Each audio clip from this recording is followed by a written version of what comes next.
is 5/21. It's week number 2. This week has my favorite video of the entire course by far. Maybe I should undersell it, but I'm not going to. This TEDx talk with Mark Coppin and Sadie Paulson is likely the best 11 minutes you will spend in this course. I'm honestly a little bit bummed because this used to not be in the course, and this used to be my little thing that I would share in this video, and then in the weekly announcement people be like, oh my gosh, I'm so glad you shared it. I'm glad that it's officially in the course. This is a great week to share it with you. I got to actually hear both Mark and Sadie right before this TED Talk. Let me double check the date actually. Yeah, before the TED Talk was recorded. I got to hear them both keynote at an Apple Distinguished Educator Summit, and it was amazing. It's basically like making a case for why everything in this course matters and why accessibility and inclusivity matters.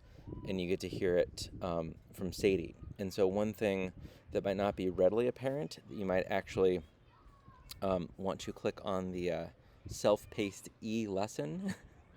Again, like the interface of that is pretty outdated.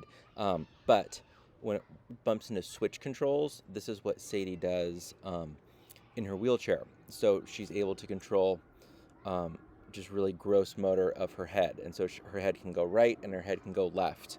And she's able to be a professional video editor with just 2 buttons. That's what switch control is. It's hooked up to her MacBook Pro.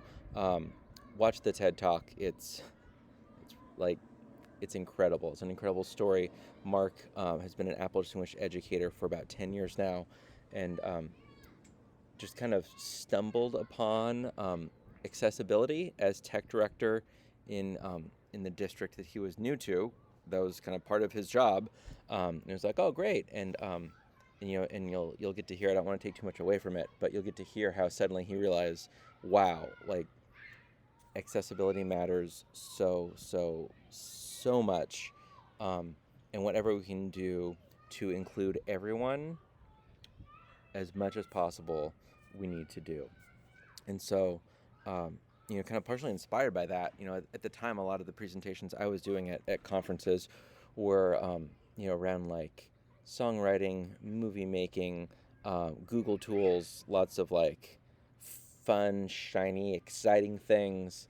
And one that I've been doing the last, I think, 3 years, and it keeps kind of getting updated. Often we'll co-present with a colleague, is around accessibilities. And so the title of the presentation is, how might we make conferences, because that's where we're presenting, conferences, schools, and classrooms more accessible for all learners. And it's really like, it's a lot of the stuff you're going to hear here, but it's such less formal. So I think it's a really important thing for me to kind of set the stage here in a more informal way, and then actually go through, learn, like the right phrasing, terminology, understanding what the SET framework is, SETT, for example. So that one, you'll click on it, you'll be able to Google it if you want. It's an acronym, because teachers love acronyms, looking at students, environment, tasks, and tools. And a lot of the time we spend in this course is looking at the tools. So what's the tech, and then to be more specific, what's the low tech, what's the high tech. So low tech is going to continue to be, like pencil grips is such a great example of that. And high tech can be switch controls.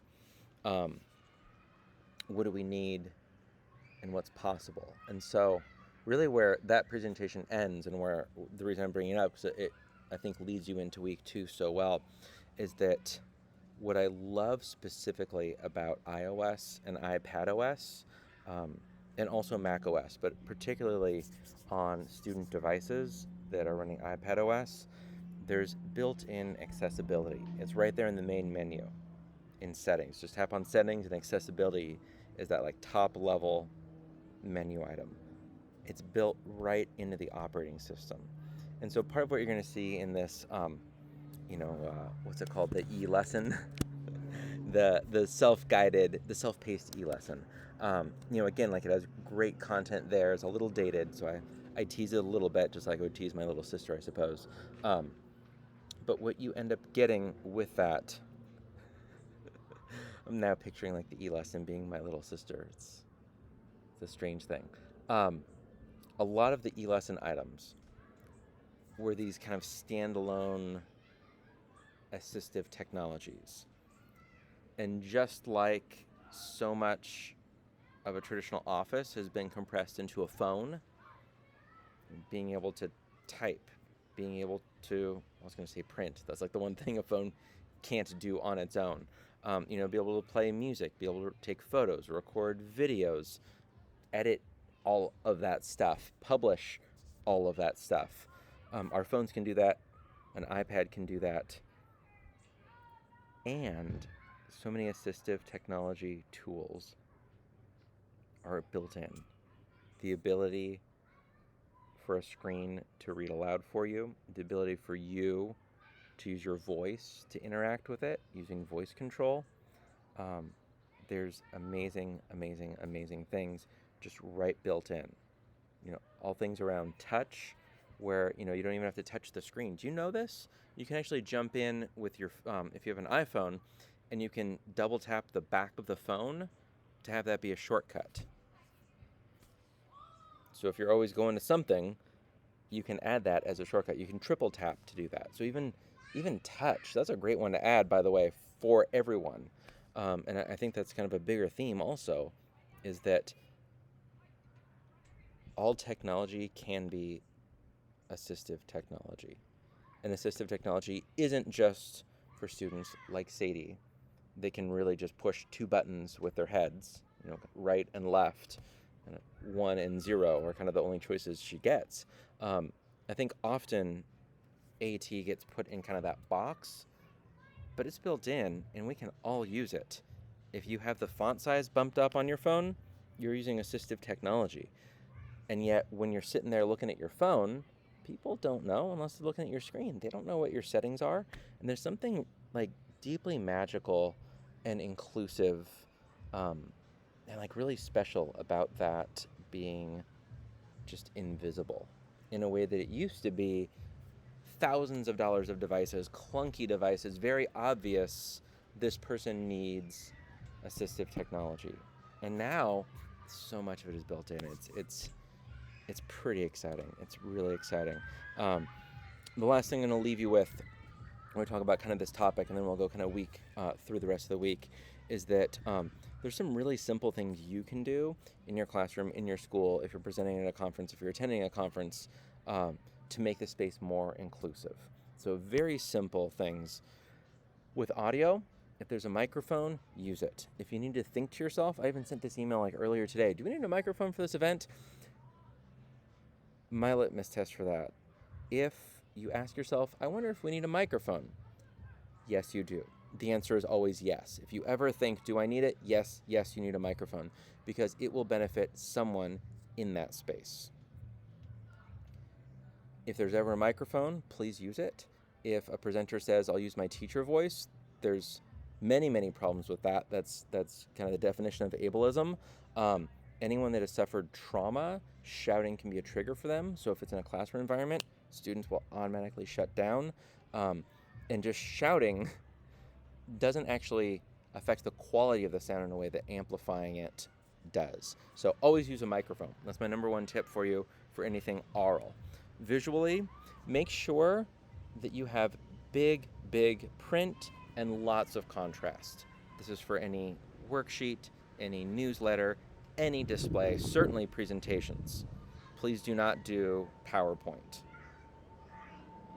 12 bullet points. No, that ship has sailed. If you have 12 bullet points, make 12 slides. They are free. Make it very big contrast, really bright, really dark on top of each other. Don't do like a yellow with a green foreground and background. Also, that would probably look pretty terrible. And if you've not jumped into accessibility on the device you're listening to me on, strongly encourage you to do that. I could talk about this for another half hour. I'm not going to. But Yeah. What else do we have this week? In addition to that video, there's one other video, our discussion board. I'm going to go kind of quickly through this. You're going to create a set model. Again, set is looking at students, environment, tasks, and tools. You're going to create a set model and fill in sections based on a student. You can click, just Google like set model. You're probably going to find a Weebly site from Joy Zabala. What else do you have? You have the Try Something New assignment. You're continuing on this. This is due week 4. This week, you're doing a reading AT tool. So you're going to continue on that. Last week was writing. This week is reading. You're also going to continue your e-portfolio. Week 2, is looking at the set model. Also looking at reading assistive technology tools. And yeah, just keep working on that. Please, please, please, please. Do not say I'll deal with it later. It does not work in this course. And then finally, you are creating an AT rubric, an evaluation tool. You're going to look at a variety of rubrics to evaluate assistive technology, and then you're going to use a rubric, either one that you found or one that you made, to evaluate 2 pieces of technology. And actually, if you didn't find Joy's Set Framework Weebly site, it's on that Google Doc. So last thing as a reminder, please make sure you are not sharing Google Docs with me. When you submit them, I recommend as a PDF. You can also submit them as a docx, but make sure to submit the file, and they need to not be shared with me. They need to live as a file in Blackboard in order for me to be allowed to grade them. So that is it for week number 2. Reach out as you have questions, and please take some time and enjoy that incredibly special video with Mark and Sadie in their TED Talk. That's good stuff. Happy week 2, everybody.